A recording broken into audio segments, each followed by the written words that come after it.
The choice between buying and leasing a car is usually a tough call. Everyone has their reasons for opting to choose one over the other, and if you're still struggling to make up your mind, hopefully this video will make it a bit easier. What does it mean to lease a car? When you decide to lease a car, you're paying for the right to drive the vehicle for a certain length of time, usually 3 to 4 years.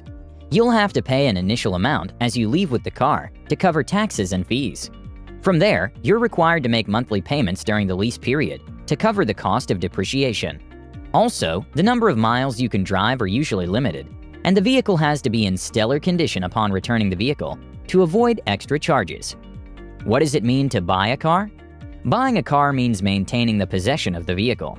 People who are a little skeptical about buying a car are usually worried about the price, and although some are indeed expensive, you could always consider more affordable options, like certified pre-owned vehicles and used cars.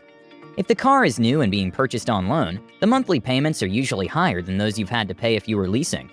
However, once the payments are made in full, the car is officially yours. So, what are the pros and cons of buying and leasing a car? Leasing a car. Pros. 1. Lower monthly payments. The monthly payments are considerably less than it would be if you were purchasing a car on loan. And it's one of the reasons why people opt for a more luxurious car than they would otherwise afford. After paying the initial amount, paying off the rest isn't that bad. Sometimes you won't even have to make a down payment before driving off with the vehicle. 2. You get to drive a new car every few years. If you're one of those people who love the thrill of driving away in a brand new car, leasing might be just the thing for you. When the lease is up, you could easily return it and exchange it for your next new ride. 3. You don't have to worry about maintenance. Most new cars have a warranty that lasts around 3 years. When you lease a car for this amount of time, most of the repairs are taken care of. You don't have to worry about the long-term costs of maintaining the car. Now, let's look at the cons. Cons. 1. Most leases come with annual mileage restrictions, which can range from 10,000 to 15,000 miles. And if you happen to exceed these limits, you have to pay a premium, which goes for roughly 30 cents for every extra mile you drive. 2. It's expensive in the long run. By the time your lease is over, you're going to have to either lease a new car or buy one. In any case, you're going to be making monthly payments for a long time. But if you bought a car in the first place, you're free from payments once you've paid off the loan. 3. High cost of insurance. Insuring a leased car is usually more expensive than most people think. It's on you to pay for comprehensive collision and gap auto insurance so as not to be liable for the car's worth in the event of an accident. And because of the high insurance coverage, your insurance payments can be a lot higher than if you'd decided to buy a car instead. 4. Leasing a car can be confusing. Leasing a car is complicated for a lot of people, and that's why a lot of dealers love it. They stand to make profits in a number of ways if you don't understand how everything works, and if you're not careful, you could end up paying a lot more than you have to. 5. Hard to cancel. You can't just walk away from a leasing agreement whenever you feel like it, and if you do, you'd have hefty penalties to pay for. But if you own the car, you could sell it whenever you didn't want it anymore. Buying a car. Pros. 1. No mileage limits. When you buy a car, you don't have to worry about how many miles you cover.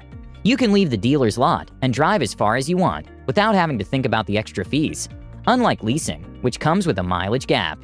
That's why if you know you're likely to cover a lot of miles, it makes more sense to buy a car instead. Beyond the costs of fuel and maintenance, there's no extra financial cost for driving long distances. 2. No wear and tear charges. When you buy a car, wears and tears aren't that much of a big deal to you, as it is for anyone who's leasing, since they're expected to hand over in good condition. Moreover, you don't have to pay for any potential repairs once the lease is over. 3. The ability to sell or trade in the vehicle. When you pay outright with cash, the car is all yours immediately, and you can do whatever you want with it. Since you're the owner of the vehicle, you don't have to worry about what happens once the loan is paid off completely. If you feel the need to sell it or trade it in for another, it's entirely up to you. Even if you're purchasing it on loan and the lender still has title until you finish the payments, there's usually no restrictions on what you can do with the car. With a lease, you're essentially trapped until the contract is up, unless you can find someone to assume your lease. There are so many things you can do with it in terms of customizations. You can have spoilers, tinted windows, a new paint job if you want. The only things limiting you are your sense of good taste and the depth of your pockets. Cons. 1. Buying a car is more expensive in the short term. You're probably going to spend more each month if you choose to buy a car, as opposed to leasing. Most of the time, the monthly car payments are higher than lease payments for the same vehicle, making them more expensive to pay on a monthly basis while you have a car loan. The cost of owning a car only becomes cheaper once the loan is fully paid. 2. You might also be required to make a bigger down payment. You can reduce the size of the monthly payments when you put more money down at the beginning, but as a result, a huge chunk is taken away from your savings. 3. Long-term maintenance costs. Owning a car comes with a lot more responsibility. It feels good to say you own it, but you might not be as excited when something breaks and you have to get it fixed. 4. You may have to pay more sales tax. If you choose to leave, you'll likely only have to pay the sales tax on the amount due at signing, together with your monthly payments, depending on which state you're in. The amount of sales tax is based on the negotiated price of the vehicle in most states. In other states, you can deduct the amount of your trade-in, but still have to pay tax on the majority of the vehicle cost. Making up your mind on whether to lease or buy a car depends on a careful assessment of your finances and your driving habits. You need to think about what you can afford to pay comfortably up front, and roughly how many miles you spend on the road on average to find out which route would be more cost-effective for you. How to calculate car lease payment. So this part is a little interesting. As we've already established, lease payments are generally lower than the monthly payments for a new car. Monthly car loans are usually calculated based on the sale price, interest rate, and the number of months it'll take you to repay the loan. Lease payments depend on factors such as sales price, length of the lease, expected mileage, residual value, rent charge, taxes, and fees. In order to calculate lease payments, you'll need to know the following values first. Msrp, the manufacturer's suggested retail price. This is the price that the manufacturer sets, e.g. Honda, Toyota. Selling price. This is the price of the vehicle as offered by the dealership. Capitalized cost. The total of all your monthly lease payments, which can be reduced by the amount of the down payment. Residual value. This is what the bank or leasing company estimates your vehicle to be worth after the lease expires. Depreciation. In terms of leasing, depreciation refers to the total amount you finance, minus the residual value. Term length. This is the length of the lease agreement in months, which is usually 36 months. Money factor. In leasing, the money factor is used to calculate the interest charged on the lease. The money factor can be converted to APR by multiplying by 2,400. Step 1. Monthly depreciation. You first need to know the residual value in order to calculate the estimated depreciation. The residual is a value decided by the bank or leasing company. It's basically a prediction, and the value of the vehicle by the time the lease is over will most likely be higher or lower than the residual. It's usually estimated depending on the vehicle you're leasing, the length of time you're leasing it for, and mileage. So to calculate the residual, use the formula monthly depreciation equals capitalized cost minus residual value over months. Step 2. Monthly finance charge. The formula to calculate the monthly finance charge is given as monthly finance charge equals capitalized cost plus residual value times money factor. Step 3. Base monthly payment. The base monthly payment is the initial payment before tax has been added. To calculate your base monthly payment, simply add your monthly depreciation to your monthly finance charge.